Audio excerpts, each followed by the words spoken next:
दोस्तों, फिर से स्वागत है आपके अपने चैनल एग्ज़ाम द्वार में। 24 जून 2020 के हिंदी करंट अफेयर्स के साथ मैं फिर से हाजिर हूँ। तो आइए शुरू करते हैं आज का करंट अफेयर्स। हमारे चैनल एग्ज़ाम द्वार पे उपलब्ध वीडियोज़ को आप देखिए। वीडियोज़ अच्छे लगते हैं तो लाइक कीजिए, शेयर कीजिए और हमारे चैनल एग्ज़ाम द्वार को सब्सक्राइब करना ना भूलें। हमारे चैनल पर आपको SSC, railway, other state exams के math, GK, reasoning current affairs के वीडियोज़ उपलब्ध है। तो आइए शुरू करते हैं आज का पहला current affairs. Forbes real time billionaires सूची में 64.6 बिलियन डॉलर की संपत्ति के साथ कौन सा भारतीय 9वें स्थान पे है? और इसका सही उत्तर है मुकेश अंबानी। आइए जानते हैं व्याख्या।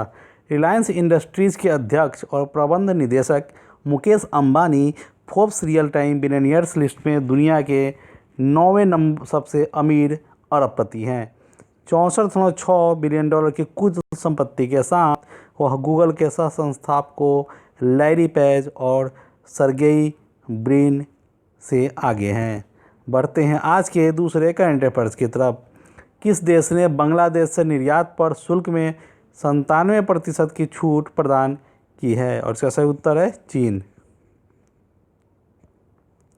चीन ने हाल ही में बांग्लादेश के साथ व्यापार में भारी छूट प्रदान की है। इस छूट को 1 जुलाई से प्रभावी किया जाना है। इससे पहले बांग्लादेश के प्रधानमंत्री शेख हसीना और चीनी राष्ट्रपति शी जिनपिंग ने अपने द्विपक्षीय संबंधों को उन्नत करने पर चर्चा की थी। देखते हैं आज का तीसरा करंट अफेयर्स। किस संगठन को इसके लिक्विड कूलिंग एवं हीटिंग गारमेंट्स LCH के लिए पेटेंट प्राप्त हुआ है? और इसका सही उत्तर है भारतीय अंतरिक्ष अनुसंधान संगठन। इसरो को इसके लिक्विड कूलिंग एवं हीटिंग गारमेंट LCHG के लिए पेटेंट प्राप्त हुआ है। विशेष परिधान जैव संगत कपड़ों से बना होता है और तापमान को नियंत्रित करने के लिए और कपड़ों के बाहर तरल पदार्थ को नियंत्रित करने के लिए एक प्रणाली होती है। बढ़ते हैं और देखते हैं आज का अगला करंट अफेयर्स। विद्या बेन शाह, जिसका हाल ही में निधन हो गया, किस क्षेत्र से जुड़ी थी? और इसका सही उत्तर है सामाजिक कार्य। आइए जानते हैं व्याख्या। सामाजिक कार्यकर्ता विद्या बेन शाह का हाल ही में 98 वर्ष की आयु में दिल्ली में उनके आवास पर निधन हो गया। उन्हें बाल कल्याण के क्षेत्र में अग्रणी माना जाता था कि उन्होंने 1940 के दौरान राजकोट में पहला बाल भवन स्थापित किया था। बढ़ते हैं और देखते हैं आज का अगला करंट अफेयर्स। अप्रैल 2020 के अंत में अमेरिकी सरकार की प्रतिभूतियों का सबसे बड़ा धारक कौन सा देश है? और इसका सही उत्तर है जापान। आइए जानते हैं इसकी व्याख्या। अमेरिकी ट्रेजरी विभाग के आंकड़ों के अनुसार भारत अप्रैल के अंत में अमेरिकी सरकारी प्रतिभूतियों का 12वां सबसे बड़ा धारक बन गया है। जापान 1.266 ट्रिलियन डॉलर की प्रतिभूतियों के साथ पहले स्थान पे है। देखते हैं आज का अगला करंट अफेयर्स।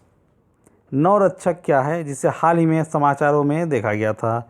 यह है व्यक्तिगत सुरक्षा उपकरण।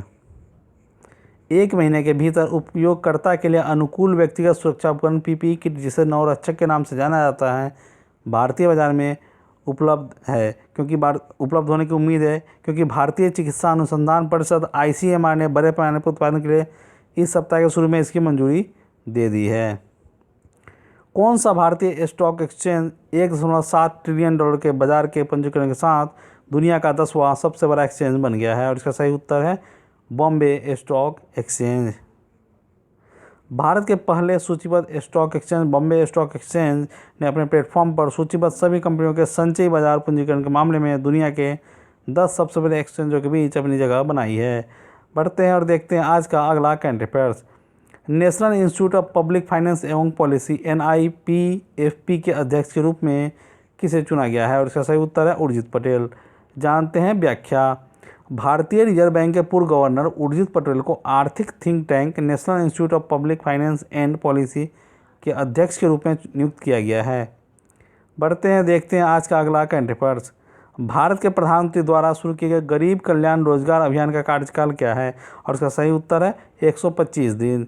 देखते हैं व्याख्या।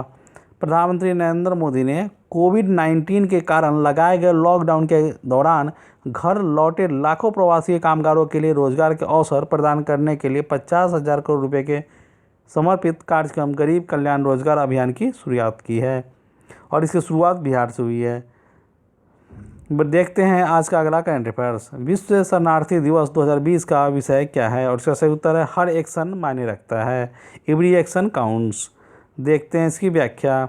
विश्व भर में शरणार्थियों की स्थिति के बारे में जागरूकता पैदा करने के लिए 20 जून को विश्व शरणार्थी दिवस मनाया जाता है। 4 दिसंबर 2000 को संयुक्त राष्ट्र महासभा UNGA ने निर्णय लिया कि 20 जून को विश्व शरणार्थी दिवस के रूप में मनाया जाएगा।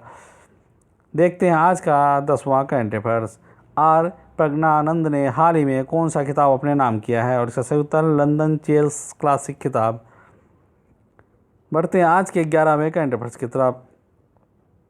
अभिनेता सुनील शेट्टी को किस ब्रांड का एम्बेसडर बनाया गया है? और इसका सही उत्तर है नाडा। बढ़ते हैं आज के अगले करंट अफेयर्स की तरफ। देश का पहला काई संरक्षण एवं शोध सेंटर कहाँ खोला गया है? और इसका सही उत्तर है नैनीताल, उत्तराखंड। बढ़ते हैं आज के 13वें करंट अफेयर्स की तरफ। संयुक्त राष्ट्र मानव विकास कार्यक्रम में भारत 1 अंक के सुधार के साथ किस स्थान पर पहुंच गया है? और इसका सही उत्तर है 129वें स्थान पे।